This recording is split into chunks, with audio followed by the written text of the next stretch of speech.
Belə gecən döyüş olmağım bizə elə böyük bir şeydir. Çünki 3-cü döyüşdə gecən döyüşünü döyüşdüm. Main event.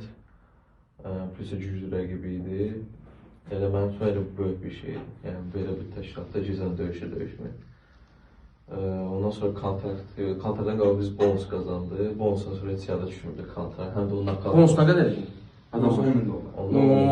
Ondan başqa olur ya. $10.000 da. Əlavə bonus. Bu qanunlardan başqa döyüşdən əlavə, Performansa görə. daha boyda nakavtdan sonra 10.000 azdır ki, çox vermək lazım. Hə, 10.000-dən yenə halal $10.000. Ondan sonra bir kontrakt yada düşmürdü. Həm də gözləmirdim olsun. Çünki mənim də dediyi kimi 3-cü döyüşə kontrakt qazanma ehtimalı çox azdır. Yəni redk olan bir şeydir. Həm də o nakavtdan sonra heç bonus yada düşmürdü məndə. Çünki elə bir nakavtdan sonra fikrim nakavtdaydı, həm də onun şokundaydım. Sonra da bonus alandan sonra orada bir cümlə istifadə elədi. Ondan sonra elə videoda müəllimə baxıram. Yəni bilədik. Yəni başa düşdüm ki, nəsə başqa bir şey gələcək. Elə onda kontraktda deyil. Sən onda sənin fikrin o razılıqda idi. Yəni o momentdə. Nakavtda idi. O anda desən, o döyüşün şokunda olursan, döyüşün atmosferində olursan.